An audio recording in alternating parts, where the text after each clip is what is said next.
As expected, one Ollie Bearmann has signed for Haas as at 2025. Oh, the humanity.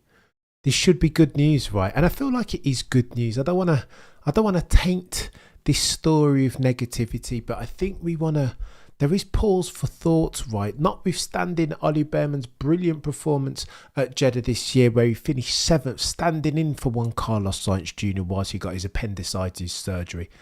I think the most recent history, if it is anything to go by, is that this isn't great enough sample size to anoint this dude, one Ollie Bearmann, the heir apparent, right? Many people are saying he could indeed be the next Maximilian Verstappen or Sir Lewis Carl Davidson Hamilton, but how do we know?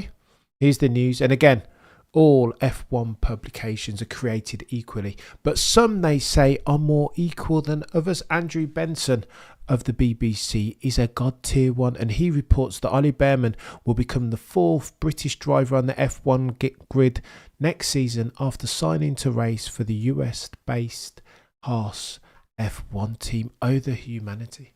Here, what sticks out to me is Haas the right team for a driver to go to as young and as promising as Ollie Bearmann?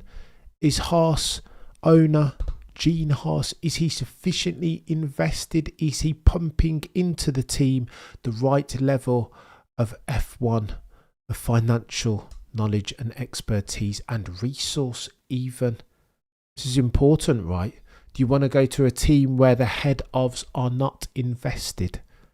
It is important, these details, as far as F1 success for a young gun like one Ollie Bearmann. The 19-year-old who impressed in finishing 7th on his F1 debut, continues Benson, at Ferrari at this year's Saudi Arabian Grand Prix, has signed what Haas calls a multi-year contract, a 1+1 potentially. That's what they're doing these days, aren't they? That's all the rage as far as F1 contracts. It's hard to put into words, said Ollie Bearmann, just how much this means to me. Bless him. Ollie Bearmann, who took his first F2 victory of 2024 in Austria last weekend after winning 4 races in 2023. So he was brilliant in 2023, notwithstanding a cheeky unforced error at the time. However, in F2 as at 2024, all except last weekend's victory excluded, he hasn't been that fantastic, right? He's been a bit ups and downs. So I think the jewel in the Ollie Bearmann crown as far as his portfolio year to date has of course been his stint in the Ferrari car instead of one Carlos Sainz Jr. But again, is that a great enough sample size to anoint him F1 ready? Non-rhetorical question, to which I do not know the answer. To say aloud that I will be an F1 driver for Haas makes me so immensely proud. To be one of very few people who get to do the thing that they dreamed of as a child is something truly special, truly incredible. Bearmann stood in for Carlos Sainz Jr. We've gone through that. Despite not driving a car until final practice, Sainz had driven on Friday. Bearmann qualified 11th and finished 7th in the race. And this is something that Eddie Jordan's talked about ad infinitum, right? If, as brilliant as Ollie Bearmann can be and as great and substantial as his potential as a driver in F1 is, since he can switch so quickly and adeptly from F2 into Formula 1, does that not pose a question about F1 snowflakery? Are these cars therefore not too easy to drive? And again, this question posited by Eddie Jordan, ex-team principal, legend of the Formula for Success podcast. Oh, the humanity.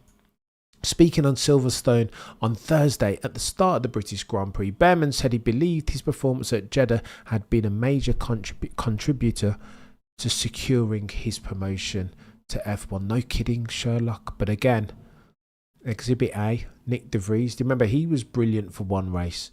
We'd waited and hoped and harboured aspirations that he was going to deliver. But again, one race isn't great enough a sample size, right? The likes of Felipe and Teo will be looking from the bench. They'll be thinking, what about me? I won F2. Where is my chance? When's my shot at the F1 pie going to come? And it is techie, this, isn't it? Honestly, Hybrid, De Vries had DNFs in front of those as well. I'm telling you, Hybrid, I thought Nick De Vries was going to be the one. I thought that he could be a champion. I thought that he'd been looked over, but when he got there, he couldn't deliver right. Never forget seeing Nick De Vries get overtaken at Monaco by Bottas and Piastri. What are we doing? Can't get overtaken at Monaco and claim that you're good enough and have potential, the minerals requisite to be a success in Formula One. I got it wrong, but again, nobody bats 1,000.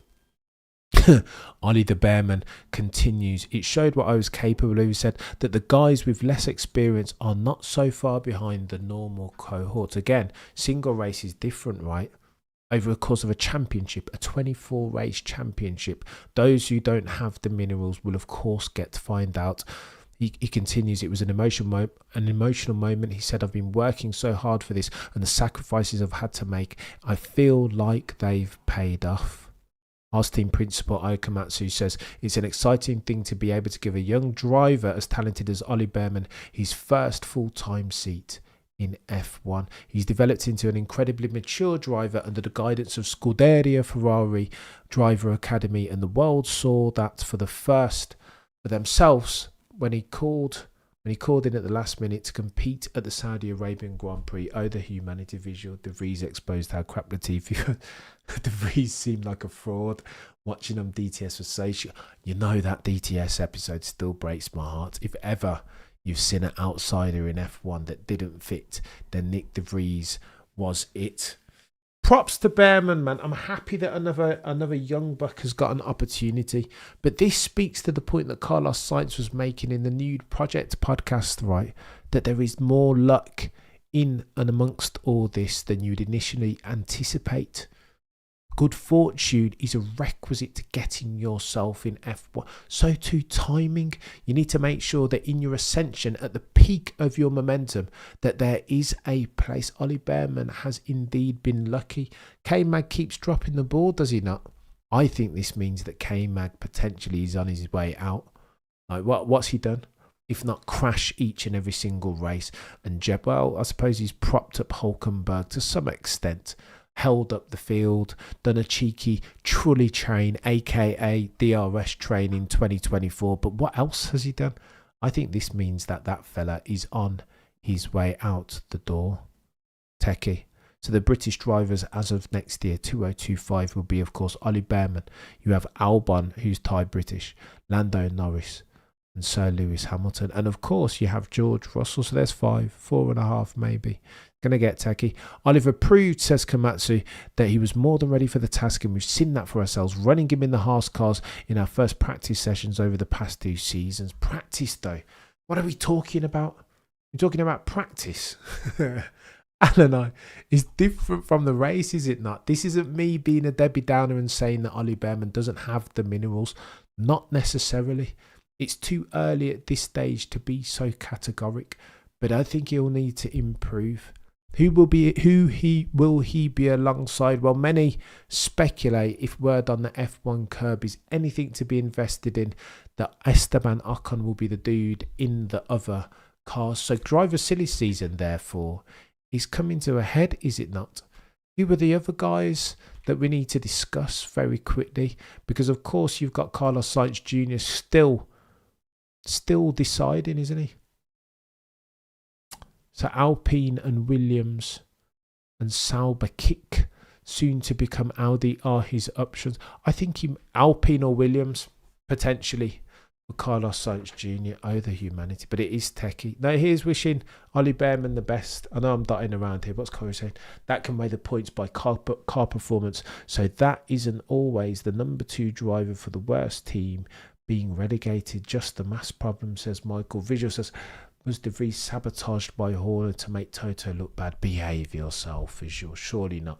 We're not going to go down that. Swap last place drivers in any championship for F2 champions, put in a relegations. And I don't hate that idea, Michael, as a hypothetical. It's a bit techie. Visual with the epic conspiracy. I know you guys are kidding me. Outlaw Ferrari Academy drivers, so sponsorship driver. I'd say, Jay, you make the point. Carlos Sainz Jr. has made this a gazillion times, not least on the Nude Project, that you basically need to be a member. You need to get into a junior team, right? Otherwise, where are you going to get the finances for? Couple million quid each and every single F2 season. What? What are you on about? F3 similar, £1 million just to finance one. How can you leverage that? Where do you get such big bank unless you have a rich daddy a la Papa Stroll or a Red Bull or Mercedes or Ferrari junior team member? You can't do it. Carlos Sainz is right. Props to Ollie Bearmann, legend. Keen to see what he has. The likes of Esteban Ocon potentially in that of a Haas seat as of next year. It will be interesting. 2025 is going to be a blockbuster season. Listen, I'll catch you later on for the live stream, 8 p.m. Don't be late. There's a lot to dissect. 1:30 in T-minus 30 minutes will be the driver's press conference, at which will be one Lando Norris. Tune in to hear what he's got to say about the shenanigans that were the Austrian Grand Prix, turn 3, lap 63. What do you mean? Oh, the humanity. But I digress. Prosecution rests. No further questions, Your Honour.